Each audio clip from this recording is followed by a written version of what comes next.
नमस्कार दोस्तों, आज मैं आप सभी के साथ पक्षीराज बाज के जीवन के विषय में बहुत ही रोमांचक और प्रभावशाली बातें शेयर करने जा रहा हूँ। अपने आप को जलाने का उदाहरण है ये कि कैसे किसी ने अपने आप को बर्बाद कर दिया। प्रकृति सिखाती है बहुत कुछ, हमारी आंखों के सामने हो रहा है बहुत कुछ, हमारे आंखों के सामने बहुत कुछ घटित हो रहा है, पर हम अनभिज्ञ हैं। हमें समझ ही नहीं आ रहा कि प्रकृति हमें रोज सिखाती है कि जलना तो पड़ेगा।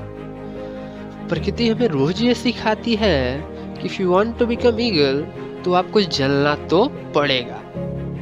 एक बाज की आयु औसतन 70 वर्षों की होती है, पर जो इसकी कहानी में ट्विस्ट होता है वो ये होता है कि जब ये 40 वर्षों का हो जाता है तो इसकी चोंच बेंड हो जाती है, सॉफ्ट हो जाती है। शिकार कर करके इसकी चोंच आगे से मुड़ जाता है और मुलायम हो जाता है, ये शिकार नहीं कर पाता है। इसके जो पंख हैं वो इतने भारी हो जाते हैं कि वो छाती से चिपक जाते हैं, जिसके कारण बाज को उड़ने में बहुत कष्ट होता है। इसके जो पैरों के नाखून होते हैं निरंतर शिकार करने के कारण टेढ़े हो जाते हैं, जिसके कारण ये मछलियों को पकड़ भी नहीं पाता है। अब पक्षीराज बाज के पास दो चॉइस होती है, या तो वो मांस भक्षियों द्वारा छोड़ा हुआ मांस का सेवन करे, क्योंकि पंख भारी हो जाने के कारण ये उड़ नहीं सकता और नाखून के टेढ़े हो जाने के कारण ये शिकार पकड़ भी नहीं सकता। अगर वो शिकार पकड़ भी ले तो चोंच मुलायम हो जाने के कारण उसे मार भी नहीं सकता। पर मैं आप सबको बताना चाहूँगा कि ईगल ऐसा नहीं करता है, वो दूसरा और सबसे कठिन राह चुनता है।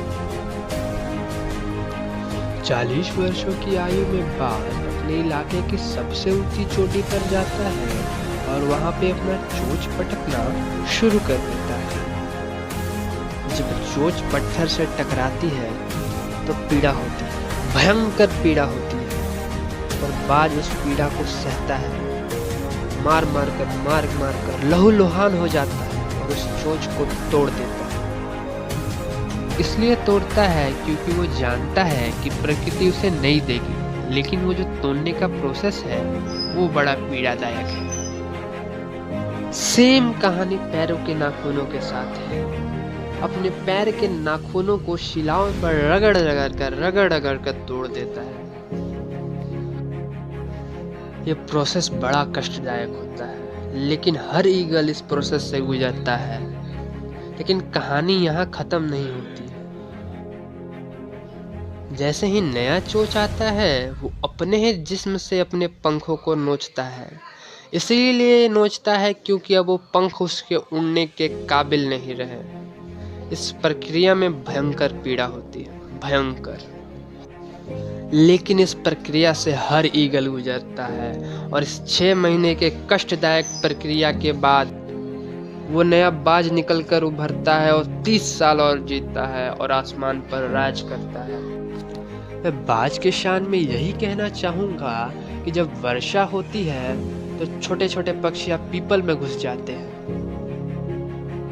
लेकिन पक्षीराज बाज बादलों के ऊपर उड़ता है और क्या कहता है सुनिएगा।